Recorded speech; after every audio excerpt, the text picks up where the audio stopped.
Hello friends, welcome to my YouTube channel. YouTube চ্যানেলে আজকে আমি তোমাদের সামনে এমন একটা গুরুত্বপূর্ণ ভিডিও শেয়ার করব, যে ভিডিওটি সাধারণত ক্লাস 10-এ যারা পড়ো তাদের জন্য ভীষণ ভীষণ গুরুত্বপূর্ণ। সেই ভীষণ ভীষণ গুরুত্বপূর্ণ ভিডিওটা কি?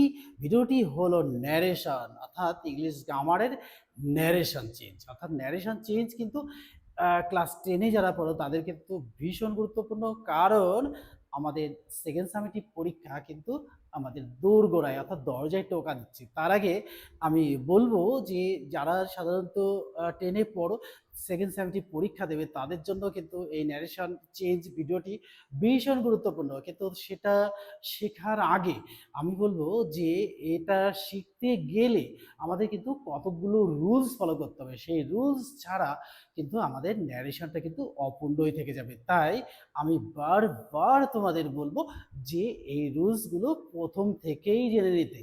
অর্থাৎ এই ভিডিওটা সাধারণত ন্যারেশনের উপরে ফার্স্ট পার্ট, অর্থাৎ এই ফার্স্ট পার্টের মধ্যে থেকেই শিখে নিতে হবে যে ন্যারেশনটা কি, আর ন্যারেশন করার কতগুলো রুলস। তাহলে চলো আমরা সেই রুলসগুলো কিন্তু তোমাদের সাথে শেয়ার করছি। তাহলে দেখো, প্রথমেই দেখো এখানে লেখা আছে যে 100% সাকসেস পার্ট 1, অর্থাৎ ন্যারেশন এর এই ন্যারেশন চেঞ্জ ভিডিওর কিন্তু এটা পার্ট 1 ভিডিও। এই ন্যারেশন ক্লাস 10 ইংলিশ গ্রামার। প্রথমে আমার একটা কোশ্চেন হলো যে মিনিং অফ ন্যারেশন।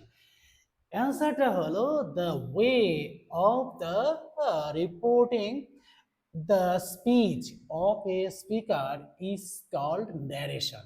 এটা কিন্তু আমাদের হয়ে গেল ন্যারেশনটা, এক কথায় কি এটা হয়ে গেল। 2 নম্বর দেখো, হোয়াট ইজ ন্যারেশন, অর্থাৎ ন্যারেশনটা কাকে বলে, অর্থাৎ ডেফিনেশনটা কি।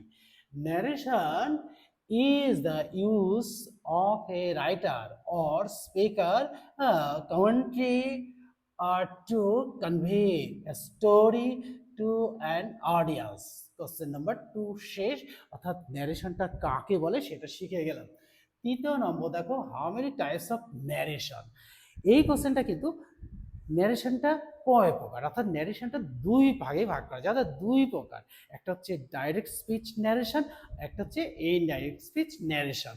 এই ডাইরেক্ট স্পিচ ন্যারেশন কাকে বলে এটাও জানতে হবে, ইনডাইরেক্ট স্পিচ ন্যারেশন কাকে বলে এটাও কিন্তু জানতে হবে। তা নাহলে কিন্তু আমরা ন্যারেশনটা ভালোভাবে শিখতে পারবো না। তাই আমি বলবো যে এই সংজ্ঞাগুলো আমাদের কিন্তু জেনে নিতেই হবে।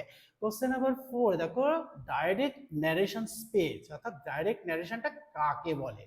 when a space is quoted in the actual words used by the speaker, it is called direct speech narration। অর্থাৎ ডাইরেক্ট স্পিচ ন্যারেশনটা কি এটা আমরা বুঝে গেলাম।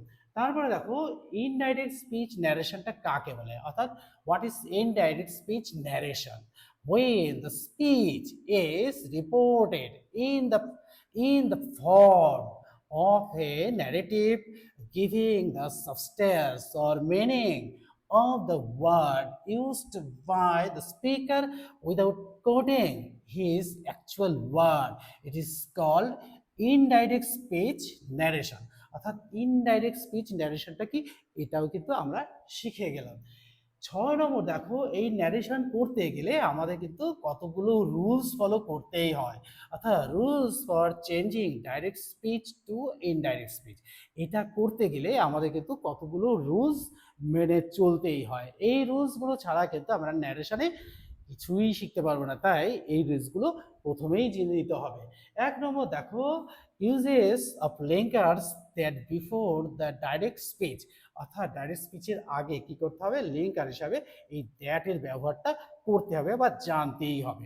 2 নম্বর দেখো, এই pronouns are change according to sense, অর্থাৎ সেন্স অনুযায়ী, অর্থাৎ পার্সেন্ট নাম্বার অনুযায়ী কিন্তু আমাদের কি করতে হবে, এই প্রোনাউন্সকে চেঞ্জ করতে হবে। আর 3 নম্বর দেখো, change the reporting verb in past tense ফর্মে। এটা করার আগে এই 3টি রুলস যদি আমরা শিখে নিতে পারি তাহলে কিন্তু ন্যারেশন করাটা খুব সহজ হয়ে যাবে।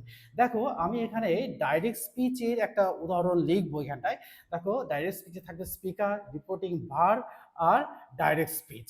দেখো আমি এখানে কতগুলো গুরুত্বপূর্ণ এক্সাম্পল দিয়েছি। এই এক্সাম্পলের মধ্যে থেকেই কিন্তু আমি একটা এক্সাম্পল এখানে নিয়ে এসে বসাবো, এবার সেটাকেই এক্সপ্লেন করব ভালো করে, তাহলে তোমরা খুব সহজেই ডাইরেক্ট স্পিচ থেকে ইনডাইরেক্ট স্পিচ করাটা শিখে যাবে। দেখো এখানে দিয়েছে he said honesty is the best policy. দেখো হি সেড, স্পিকার হচ্ছে he, he S A I D, said, he said, এখানে দেখো কমা রয়েছে, আবার দেখো ইনভার্টেড কমার মধ্যে রয়েছে honesty is the best policy, H O N E S T Y, honesty is the best, B E S T, best, P O L I C Y. এখানে দেখো দুটো ইনভার্টেড কমা আর হচ্ছে ফুল স্টপ। দেখো he said, এখানে comma, আর honesty is the best policy, direct speech. এবার দেখো এখানে ডবল ইনভার্টেড কমা আর এখানে কমা ক্লোজ আর তারপরে ফুল স্টপ। তাহলে এটা হলো আমাদের ডাইরেক্ট স্পিচ। এখানে কি থাকবে, একটা সেন্টেন্সের মধ্যে কি থাকা উচিত, অর্থাৎ একটা সেন্টেন্সের মধ্যে সাবজেক্ট থাকবে, ভার্ব থাকবে আর অবজেক্ট পার্ট থাকবে। আমরা আগে থেকেই শিখে গেছি যে সেন্টেন্স লিখতে গেলে অবশ্যই একটা ভার্ব লাগে, without verb we cannot make a sentence. আর সেন্টেন্স লেখার কতগুলো ফিচার্স থাকে, কি সেই ফিচার্সটা হলো every sentence begin with capital letter and ends with a full stop, question mark or exclamation mark. In sentence every proper noun always begin with capital letter. এটাই কিন্তু সেন্টেন্স লেখার ফিচার্স। কিন্তু এখানেও কিন্তু এটা একটা সেন্টেন্স, অর্থাৎ ডাইরেক্ট স্পিচ মানেই একটা সেন্টেন্স, উক্তি। তাহলে কি লিখেছে, হি দেখো শুরু বড় হাতের, আর সেড ভার্ব রয়েছে, আর honesty is the best policy. এটাকেই যখন আমি ইনডাইরেক্ট স্পিচে নিয়ে আসবো, অর্থাৎ ইনডাইরেক্ট স্পিচে যখন নিয়ে আসবো, লিখবো কি, হিটা হি থেকে যাবে, he said, S A I D, said, T H A T, that. এখানে দেখো he said that honesty, H O N E S T Y, honesty is the, B E S T, best, P O L I C Y, policy. এবার দেখো এখানে কিন্তু লক্ষণীয় বিষয়, দেখো কতগুলো সেন্টেন্সের শুরু কিন্তু বড় হাতের, এখানে কমাটা উঠে দিয়েছি আর দেখো সেট বসিয়ে দিয়েছি। এই যে প্রথম রুলসের একটা দেখো এই দ্যাট, এই যে দ্যাট এখানে বসিয়ে দিয়েছি লিঙ্কার্স হিসাবে। আর দেখো এখানে কি করেছি, honest is the best policy, inverted কমাটাকে উঠিয়ে দিয়েছি, আর এখানে একটা সেন্টেন্সে ফুল স্টপ দিয়েছি। তাহলে এটা ডাইরেক্ট স্পিচ হলো, এটা ইনডাইরেক্ট স্পিচ হলো। তাহলে কি হলো, he said that honest is the best policy. তাহলে আমরা খুব সহজেই বুঝে গেলাম যে ডাইরেক্ট স্পিচ থেকে ইনডাইরেক্ট স্পিচ করার জন্য যে রুলস, সেই রুলস একেবারে সঠিক। আর এই সঠিক রুলস বলেই এটা কিন্তু সম্ভব হয়েছে, আদারওয়াইজ কিন্তু এটা কোনো মতেই সম্ভব নয়। তাই আমি দেখো যে এক্সাম্পলগুলো এখানে দিয়েছি, এই এক্সাম্পলগুলো কিন্তু ভীষণ ভীষণ গুরুত্বপূর্ণ, কারণ এই ধরনের এক্সাম্পলগুলোই কিন্তু পরীক্ষায় আসে। আর ঠিক এটাই আসতে পারে, আবার এই ধরনের এক্সাম্পল দিয়েই কিন্তু পরীক্ষাতে আসতে পারে। তাই আমি তোমাদের বলবো এক্সাম্পলগুলো কিন্তু খুব ভালো করে দেখে নিতে। তা দেখো এক্সাম্পল একটা এখানে দিয়েছি, এই এক্সাম্পলটা এখানে বিশ্লেষণ করেছি। দেখো ডাইরেক্ট স্পিচে রয়েছে হি said honesty is the best policy, একদম দেখো কমা, ইনভার্টেড কমাতে শুরু, এইখানে দেখো ইনভার্টেড কমাতে ইনডাইরেক্ট স্পিচটা এখানে রয়েছে দেখো, আর ইনভার্টেড কমা ডবল দিয়ে দিয়েছি, ফুল স্টপ দিয়ে দিয়েছি। এবার দেখো যখন আমরা ডাইরেক্ট থেকে ইনডাইরেক্ট করছি, তখন কি করছি, হি সেড, এই যে দ্যাটটা লিঙ্কার হিসাবে ফার্স্ট হচ্ছে এটা ব্যবহার করেছি, honesty is the best policy, শেষে ফুল স্টপ দিয়েছি। তাহলে দেখো ডাইরেক্ট স্পিচে ছিল যে he said honesty is the best policy, যখন এটাকে ইনডাইরেক্ট করলাম তখন কি হলো, he said that honesty is the best policy. 2 নম্বর এক্সাম্পল দেখো, he said God is good, অর্থাৎ গড ইজ গুড অর্থাৎ ঈশ্বর মঙ্গলময়। দেখো হি সেড, এবার দেখো এটা কমা রয়েছে, ইনভার্ট কমা দিয়ে ডবল দিয়ে রয়েছে, শেষে দেখো ক্লোজ করেছি, ফুল স্টপ দিয়েছি। যখন এটাকে চেঞ্জ করেছি, ইনডাইরেক্ট করেছি, তখন হি সেড, এই দেখো that linkers god is good. এবার দেখো এখানে গডটাকে বড় হাতে দিয়েছে প্রপার নাউন বলে, সেই জন্য এটাকে চেঞ্জ করে এখন জিটা কিন্তু বড় হাতেরই রয়েছে, অর্থাৎ ক্যাপিটাল রয়েছে প্রপার নাউন বলে। 3 নম্বর উদাহরণ দেখো, I said to him you are wrong. দেখো একই রুলস একই রকম ভাবে দেওয়া রয়েছে, এই যে কমা, ইনভার্টেড কমা, ফুল স্টপ, এই যে দেখো শেষে ফুল স্টপ, ব্র্যাকেট ক্লোজ।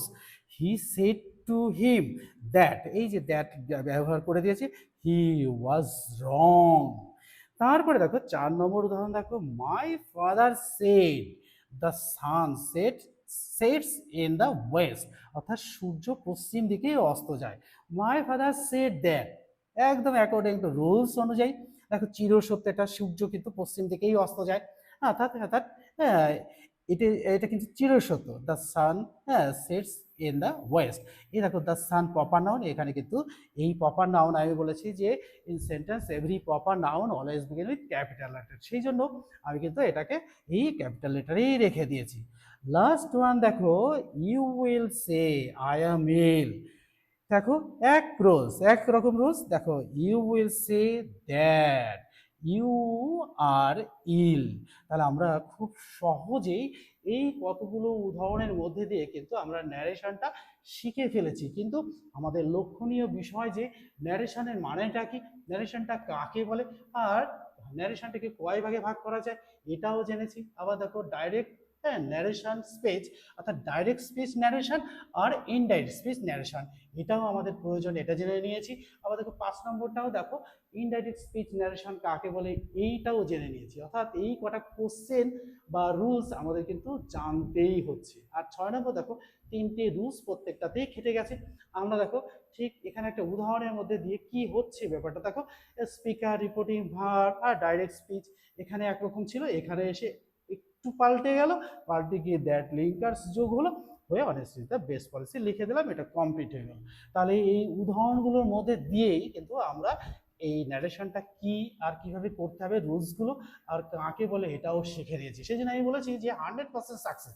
অর্থাৎ পার্ট 1 ভিডিওতে আমরা সাধারণত কতগুলো উদাহরণেও বুঝলাম, আবার কি বুঝলাম, আবার বুঝলাম যে এগুলো কাকে বলে এটাও শিখেছি। তাহলে দেখো এইরকম যদি গুরুত্বপূর্ণ ভিডিও আসে তাহলে কিন্তু আমরা যারা ক্লাস 10-এ পড়ি তাদের জন্য তো অবশ্যই, আর যারা 9-এ পড়ি তাদের জন্যও কিন্তু ভীষণ গুরুত্বপূর্ণ, কারণ তারা 9-এও কিন্তু ন্যারেশন চেঞ্জ আছে, 10-এ তো আছেই, এটা কিন্তু নম্বরটা কিন্তু ছাড়াই যাবে না। তাই আমি বলবো এই ভিডিওটি তোমরা গুরুত্ব সহকারে দেখবে, আর তোমাদের যদি ভালো লেগে থাকে তাহলে একটা লাইক দিয়ে দিবে। আর আমার যারা সাবস্ক্রাইবার আছো তারা তো অবশ্যই একটা করে লাইক দিয়ে দেবে আর বন্ধুদের মধ্যে শেয়ার করে দেবে। তাহলে কি হবে, বন্ধুরা তো ন্যারেশন কি কিভাবে করতে হয় এটাও জানতে পারবে, আর তোমরা তো জানতে পারবেই। তাহলে দেখো, আর আমিও কিন্তু ভীষণ ভাবে মোটিভেটেড হব এইরকম গুরুত্বপূর্ণ ভিডিও নিয়ে। তাহলে আজকের মতো আমি এখানেই শেষ করছি, পরের ভিডিওতে আবার দেখা হচ্ছে। Good bye friends.